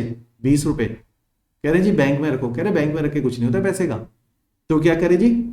इंफ्रास्ट्रक्चर बिल्ड करो। मतलब जी फ्लोटिंग खर्चा है, 20 रुपए अधिक है ना, इनमें क्या करो जी, एक रोड एक्स्ट्रा बना दो इस साल। क्यों जी? क्योंकि रोड बनेगी तो आप देखो इंडिया के अंदर हाईवेज के अराउंड सारे बड़े बड़े शहर होते हैं। क्यों जी? वहां एग्रीकल्चर करना आसान है, आपको फर्टिलाइजर खरीदना है, घर के सामने से हाईवे निकल रहा है, खरीद लोगे आसानी से। आपने गेहूं उगा दिए 50 बोरी, बेचने जाओगे, आसान है जाना मार्केट पे। क्यों जी? रोड बनी हुई थी घर के सामने। तो आप कम्युनिकेशन, ध्यान रखो, ट्रांसपोर्ट इंफ्रास्ट्रक्चर के बिल्ड करो। नितिन गडकरी जी का बहुत जबरदस्त काम है पूरे इंडिया के अंदर रोड नेटवर्क क्रिएट करने में। आज नहीं, आज से 10 साल बाद आपकी इकोनॉमी को बूस्ट मिलेगा। सारी इंडस्ट्रीज कनेक्ट हो गई, सारे एग्रीकल्चरल कम्युनिटीज कनेक्ट हो गई, ट्रेडिंग बढ़ेगी, पैसा बढ़ेगा कंट्री के अंदर।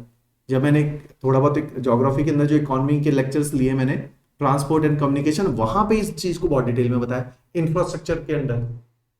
तो मींस पैसा ज्यादा बनेगा देश में। अगर गवर्नमेंट एक रोड बनवा देगी, गवर्नमेंट कहेगी जी रोड तो बना दी, लोगों को ना पढ़ाई लिखाई करवा दो, एक स्कूल खोल दो, 4 पैसे लगेंगे, स्कूल खोल दो, कोई बात नहीं, एजुकेशन दो। क्यों जी? आज नहीं, आज से 10 साल बाद ये लोग पढ़ लिख के खुद रोजगार ढूंढ लेंगे। इनमें से एक बंदा इंडस्ट्री खोल लेगा, 10 लोगों को नौकरी देगा, 2 लोग इंडस्ट्री खोलेंगे तो 20 को नौकरी मिल जाएगी। तो गवर्नमेंट खर्च करेगी फिजिकल इंफ्रास्ट्रक्चर के ऊपर या रिसोर्सेस, ह्यूमन रिसोर्सेस के ऊपर, फ्यूचर को ध्यान में रखते हुए। फ्यूचर को, वर्ड याद रखो, फ्यूचर को। ऐसा खर्चा जो फ्यूचर को ध्यान में रखते हुए किया जाता है उसको बोला जाता है capital investment, capital infrastructure. Economy में पढ़ा ना कैपिटल गुड्स, ऐसी मशीन जिससे बाकी का सामान बनाया जाता है, जूता बनाने की मशीन है, नाम रख दिया कैपिटल गुड्स। मेरे को पेट्रोलियम रिफाइनिंग करनी है, एक बड़ा प्लांट आता है, यूरोप से खरीद लिया, कैपिटल गुड्स है। आपने तो इकोनॉमी पढ़ी हुई है, हमारा maximum import capital goods and gold and petroleum. ठीक है जी। तो इस तरह से हमने देखा कि एक्सपेंडिचर दो प्रकार के, फिक्स्ड है जी, फ्लोटिंग है।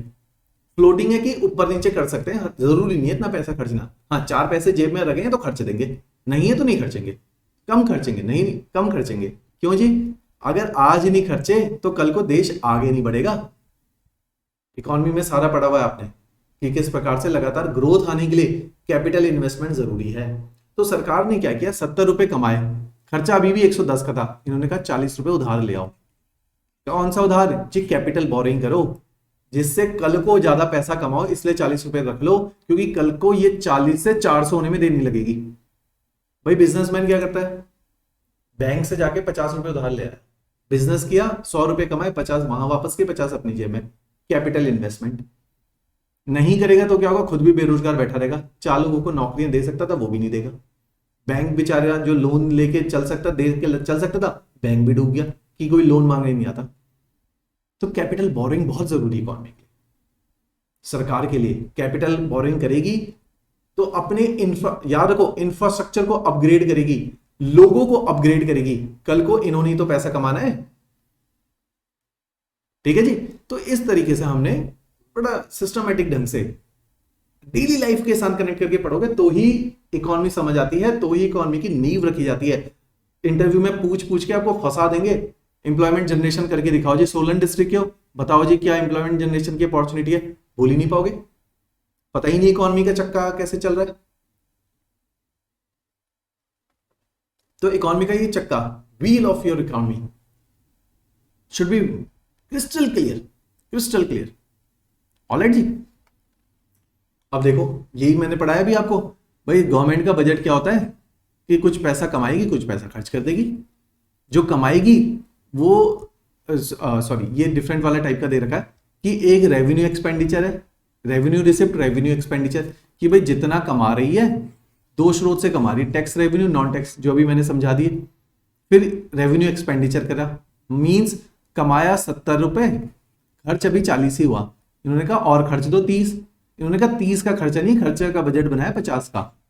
तो इन्होंने क्या किया, इन्होंने कहा जी 20 रुपए और कहीं से बोरो कर लोगे, 30 रुपए और कहीं से बोरो कर लो, लेकिन खर्चा पूरा 50 का करो। तो कैपिटल एक्सपेंडिचर देखा और कैपिटल रिसिप्ट देखा कि और कितना उधार उठाना पड़ेगा, उठा लेंगे।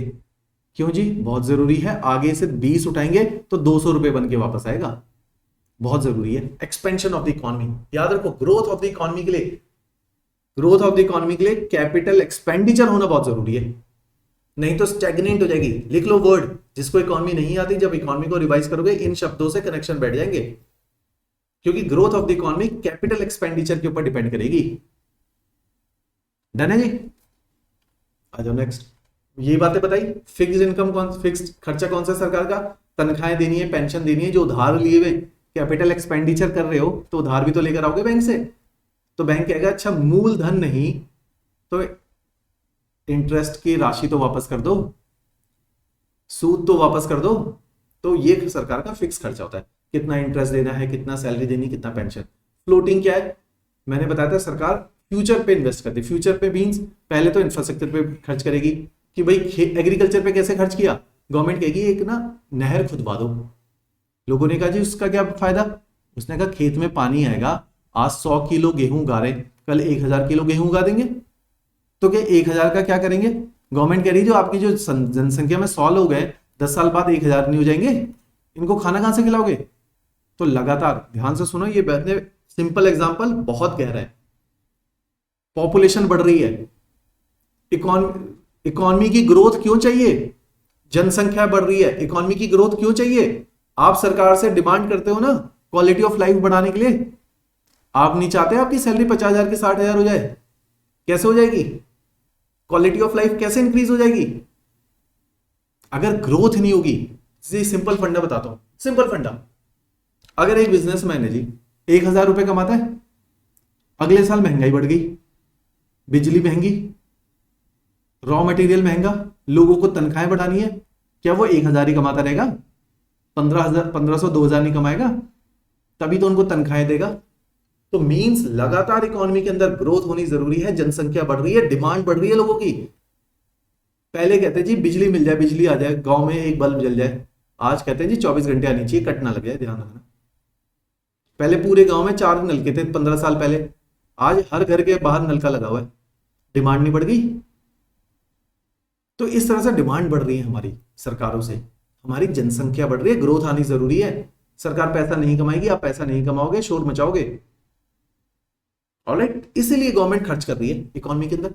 एग्रीकल्चर में गवर्नमेंट रोड पे खर्च कर रही है, क्यों जी? ज्यादा हाईवे बनाएगी, ज्यादा टूरिस्ट आएगा, 4 पैसे खर्च करके जाएगा हिमाचल के अंदर।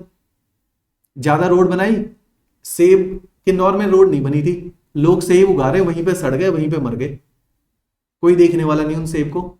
रोड बनाई जबरदस्त, सेब 250-300 किलोमीटर एक रात में ट्रेवल करके चंडीगढ़ पहुंच गया, खराब भी नहीं हुआ। अगर रोड थी टूटी हुई, 5 दिन में चंडीगढ़ तक सेब पहुंचा, आधा सेब खराब हो गए, क्या फायदा वो किसान को? इसलिए रोड नेटवर्क अच्छा चाहिए, इसलिए पैसा खर्च किया जाता है। रूरल डेवलपमेंट, मनरेगा, स्वच्छ भारत अभियान, टॉयलेट्स बनाए तो पैसा खर्च किया ना रूरल इकोनॉमी के अंदर। आवास बनाए लोगों के लिए, अर्बन एरियाज में आवास बनाए, डेवलपमेंट करी, road infrastructure, energy infrastructure, water infrastructure, रोटी कपड़ा मकान, बिजली, पानी, ये तो चाहिए रोड लोगों को। तो उस पर पैसा खर्च करती रहती है सरकार। क्यों? क्योंकि आज शिमला में 100 लोग रहते हैं, 10 साल बाद 10,000 रहने लग जाएंगे। कितनी तेजी से बढ़ी शिमला की आबादी, तो गवर्नमेंट ने पैसा खर्च किया होगा ना वहां पे लोगों को सेटल करने के लिए। तो मींस पैसा लगातार खर्च होता रहता है गवर्नमेंट का, खर्चे बढ़ते जा रहे हैं, कमाना भी जरूरी है। कमाएगी कैसे? ज्यादा लोग नौकरी करेंगे, ज्यादा टैक्स देंगे, गवर्नमेंट भी कमाएगी, तो लोगों को नौकरी के लायक तो बनाएगी। तो ये गवर्नमेंट के फ्लोटिंग खर्चे होते रहते हैं। हाँ, जरूरत जहां लगे वहां ज्यादा खर्च कर दिया, थोड़ा कम कर दिया, लेकिन ऐसा नहीं कि ये करना ही करना है। हाँ, तनख्वाह तो देनी पड़ेगी, पेंशन तो देनी पड़ेगी, जो उधार लिया उसका सूद तो वापस करना पड़ेगा। तो ये फिक्स्ड खर्चे यहाँ पे, ठीक है। ये फर्क है फिक्स्ड और फ्लोटिंग के अंदर। चलो जी, अब देखो, रेवेन्यू समझ आ गया आपको गवर्नमेंट का। रेवेन्यू इन्वेस्टमेंट कि कहां से पैसा आ रहा है जी? टैक्स से आ रहा है, नॉन टैक्स से आ रहा है। ये 2 जगह से गवर्नमेंट पैसा कमा रही है। कैपिटल की मींस जो पैसा कमा रही है उसके बाद उधार से भी ले आएगी, बोरो कर लेगी। क्यों? पर्याप्त नहीं है इतना पैसा, क्योंकि खर्चे ज्यादा है, कमाई कम है। गवर्नमेंट हमेशा कमाई कम कर रही होती है, खर्चे ज्यादा कर रही होती है। सरप्लस बजट नहीं आता गवर्नमेंट का, आ भी जाए तो भी गवर्नमेंट उधार पे लेके खर्चा ज्यादा ही करेगी, ताकि कल को और क्षमता बढ़ती जाए।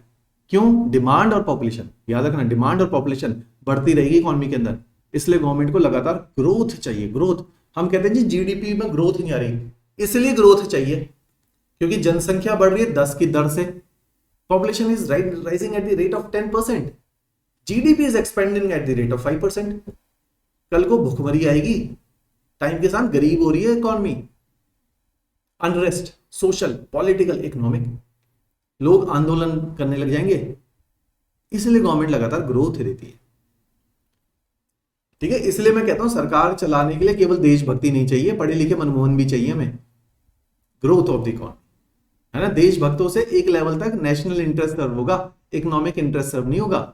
और भूखे पेट कोई जो है देशभक्ति नहीं रहती, राइट। तो ये सारे एस्पेक्ट हैं इकोनॉमी के अंदर। अब देखो प्रीवियस ईयर क्वेश्चंस, ये रहे जी आपके समक्ष। भाई, what is the criteria for according special category status? ये रहा जी, क्या क्राइटेरिया? 4 क्राइटेरिया। हिली स्टेट है जी, स्रोत नहीं है पैसे के, बॉर्डरिंग स्टेट है, ट्राइबल पॉपुलेशन है, 4 क्राइटेरिया लिख के मारो। Contribution of various sector of the economy as per the, अलग अलग पुराना साल का सवाल है, उस साल का डेटा दिया हुआ है, आपके साल पे आएगा तो आप डेटा दे देना कि आपकी इकोनॉमी का कंट्रीब्यूशन है अलग अलग सेक्टर का। एग्रीकल्चर का कितना है? तकरीबन 13%। सर्विस सेक्टर तकरीबन 47%, 41%। मैन्युफैक्चरिंग 47। क्यों जी? Pharmaceutical industry Nalagarh, exporting units है सारी। Cement industry Bilaspur, Sirmaur, Paonta Sahib. तो ये सारा पढ़ना है। अब देखो, कह रहे हैं कि धीरे धीरे आपकी इकोनॉमी जो है एग्रीकल्चर से इंडस्ट्री की तरफ जा रही है। कैसे पता चला जी? इकोनॉमिक सर्वे में डेटा दे रखा है। और कैसे पता चला? पूरा एक चार्ट दिया हुआ हरे रंग में, कि कैसे पिछले 10 सालों में एग्रीकल्चर से धीरे धीरे शिफ्ट हो रहा है इंडस्ट्रियल की तरफ। अच्छी बात है, पैसा कमा रहे हैं आज लोग। पर कैपिटा इनकम राइज हुई ना यहाँ पे हिमाचल में 1,90,000 पर कैपिटा के आसपास पहुंच गए। नेशनल एवरेज से बहुत ज्यादा है। बीइंग अ हिली स्टेट इतना अच्छा पैसा होना बहुत बड़ी बात है। बगल में उत्तराखंड है, जम्मू कश्मीर है, पूरा नॉर्थ ईस्ट है, भूखे मर रहे लोग। पर कैपिटा इनकम देख लो, उनकी हेल्थ इंडेक्स देख लो, उनकी एजुकेशन देख लो, literacy. Himachal is best performing state in terms of literacy in spite of the fact it is a hilly state. Women literacy इतनी हाई है। हमारे को देखो इतनी सारी जो है मैक्सिमम छात्राएं हमारी एचएस है, लड़के नहीं निकल रहे। और अगले 5 साल में mark my word, maximum bureaucrat in Himachal will be girls. The seriousness, the dedication they are having. हमारे पास तो तकरीबन 600-700 बच्चे एनरोल्ड हैं, तो उसमें हमने देखा कि आउटपुट, इंटेलिजेंस, सिंसियरिटी लड़कियों में ज्यादा है। ठीक है, अब डिबेट मत करने लग जाना कि भाई लड़के ज्यादा पढ़ाकू हैं, लड़के ज्यादा पढ़ाकू है। ये मेरी observation on the basis of data but which we are having on the basis of the past year selection rate of our. Alright, देखो जी नेक्स्ट स्टेट के जी नॉन टैक्स रेवेन्यू कौन से हैं? नॉन टैक्स बताए थे ना, लाइसेंस, डिविडेंड, पीएसयू से पैसा आना, स्टैम्प ड्यूटी से पैसा आना, इलेक्ट्रिसिटी से बेच के पैसा आना। सी नॉन टैक्स होता है सरकार अगर कोई आपको सर्विस दे रही है। सरकार बहुत सारी सर्विसेज भी तो देती है, बहुत सारी सर्विसेज जो सरकार दे रही है उससे जो सरकार ने पैसा कमाया। टोल टैक्स नहीं लेती सरकार, जब एंट्री पे टोल लेती है तो ये जो सारे पैसा है सरकार के पास आता है। तो जो सर्विसेज देके सरकार पैसा कमाती है वो नॉन टैक्स का पार्ट है। Alright, what are the major tax and non tax revenue? ये लो जी 8 नंबर का सवाल आपकी शीट्स में भी दे रखे प्रैक्टिस के लिए, ताकि you will get a fair idea. भाई ऐसे सवाल पूछे जाते हैं, मेरा कंटेंट इसी दिशा में होना चाहिए।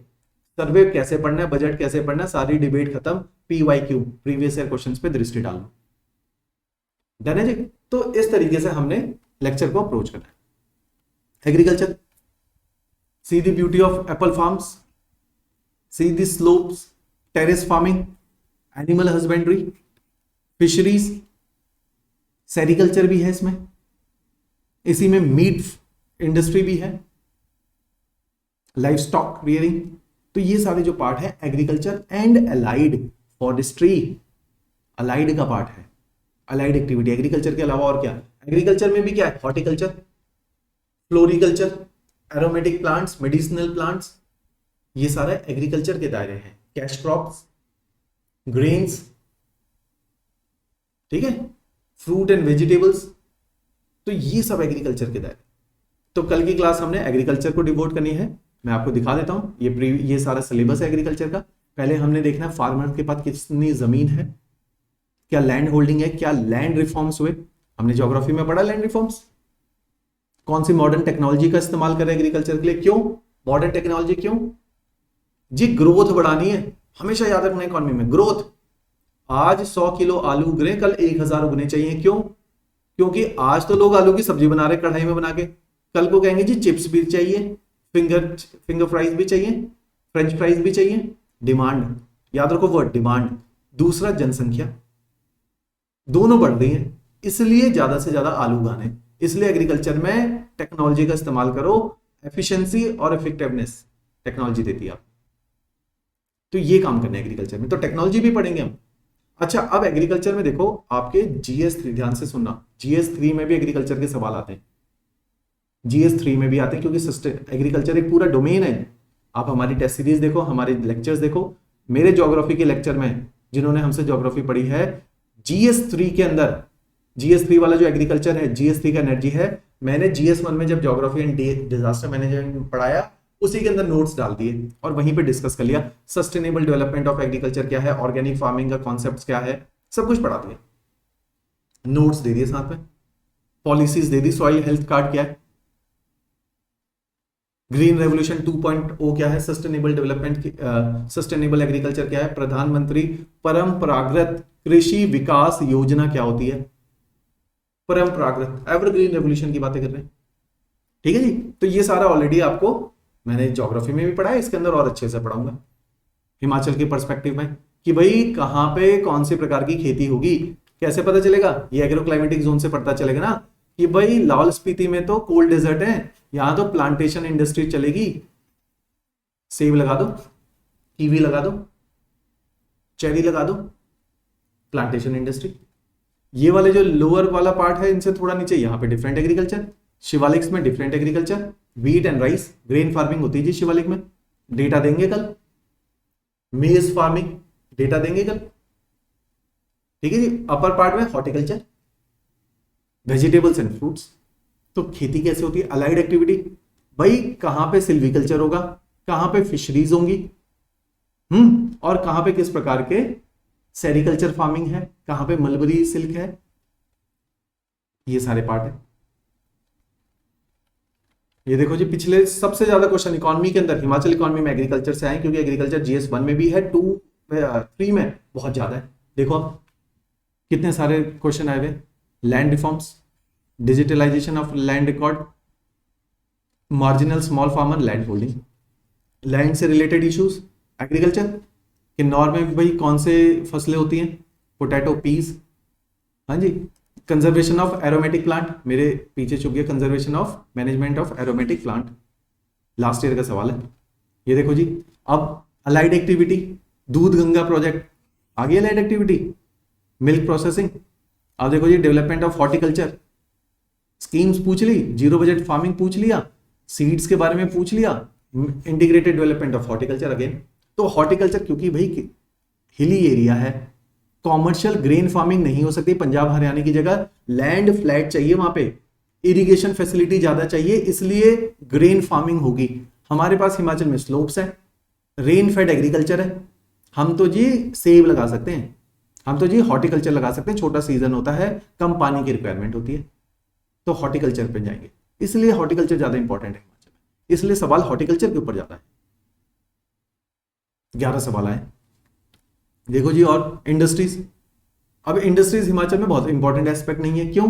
क्योंकि स्कोप ही नहीं है इंडस्ट्रियलाइजेशन का, सवाल ज्यादा नहीं आए। अभी दिखा देता हूं, आप देखो कि इंडस्ट्रीज के लिए क्या पूछा गया, रिसोर्सेज ही नहीं है, लिमिटेड है। थोड़ा बहुत इंडस्ट्री पॉलिसी बना के 4 इंडस्ट्री बसा दी हमने नालागढ़ बद्दी रीजन में इंडस्ट्रियल पॉलिसी की तहत। तो इंडस्ट्रीज में ये पढ़ना है कि किन एरियाज में कहाँ, क्यों जी यहां तो इंडस्ट्री नहीं हो सकती, जहां मैंने कांटे मार दिए, ऑल्टीट्यूडनल इश्यूज है, यहां पे हो सकती है, यहीं पर तो है ये रही इंडस्ट्रियल बेल्ट, फुट हिल्स, तो यहां पे इंडस्ट्रीज होती हैं। सवाल देखो, 4 सवाल। MSME के ऊपर आ गया, क्यों जी एम्प्लॉयमेंट जनरेटिंग है, आना ही था। इंडस्ट्रियल एरियाज कौन से हिमाचल के मेन, लोअर बेल्ट में आप सारे बता दो। हाइड्रो पावर सेक्टर, क्यों जी सरकार का आमदनी बढ़ाती है, सरकार के PSUs है हाइड्रो पावर की।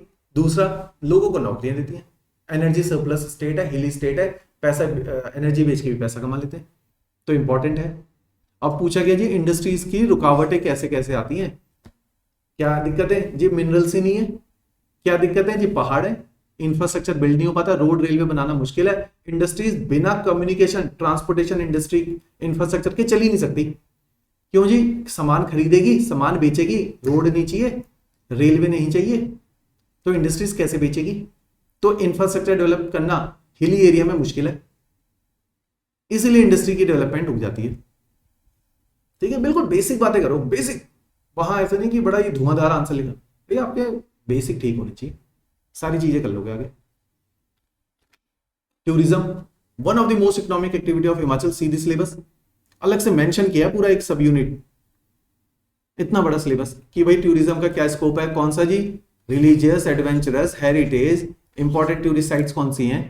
अब टूरिज्म कर दिया अजी, social, economic, cultural and environmental implication बताओ, समाज पे क्या प्रभाव पड़ा, कल्चर पे क्या प्रभाव पड़ा, अर्थव्यवस्था में क्या प्रभाव पड़ा, एनवायरमेंट में क्या प्रभाव पड़ा।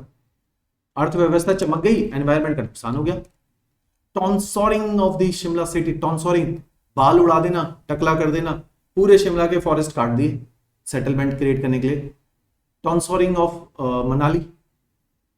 तो जी आज क्या चाहिए हमें जी, इको टूरिज्म चाहिए, ये सब नहीं चाहिए था। कैसे होगा जी, पॉलिसी बनाओ एक अच्छी सी, पॉलिसी के तहत होगा। तो ये सारे पार्ट टूरिज्म में, जिस सिलेबस के हिसाब से क्वेश्चन देखो, 20-20 नंबर के सवाल आए हैं जी, ये दोनों 20 नंबर के। बड़े सवाल आते हैं टूरिज्म से 20 नंबर का। पहले पूछा जी negative effect of promoting tourism, फिर पूछा कि कंट्रीब्यूट करता है, क्या करता है इकोनॉमिक डेवलपमेंट में। अब पूछ रहे जी टूरिज्म कैसे इको टूरिज्म हो, ज्यादा हो गया है ना। कहते हैं जी प्रमोशन के लिए क्या किया जा रहा है, इको टूरिज्म शोर मचा रखा है। Improvement in the socio cultural aspect of tourism, कैसे इको टूरिज्म। देखो 5 में से 3 सवाल इको टूरिज्म पे, मींस सबसे इंपॉर्टेंट है सस्टेनेबल डेवलपमेंट, सस्टेनेबल टूरिज्म होना चाहिए, ग्रीन टूरिज्म होना चाहिए, क्लीन टूरिज्म होना चाहिए, जाने जी। तो ये जो सारे एस्पेक्ट है इकोनॉमी के, बहुत मजेदार, बहुत ही मजेदार सब्जेक्ट है। आप देखो सरकार ने कैसा पैसा कमाना है, लोगों ने कैसा पैसा कमाना है। सरकार के पास 3 स्रोत हैं, प्राइमरी सेकेंडरी टर्शरी, लोगों के पास भी 3 स्कोप है, प्राइमरी सेकेंडरी टर्शरी। इन्हीं से लोगों ने पैसा कमाना है, इन्हीं ने सरकार ने कमाना है। पैसा कमाना है तो रिडिस्ट्रीब्यूट कैसे करना है, खर्च कहां पे करना है, सिंपल।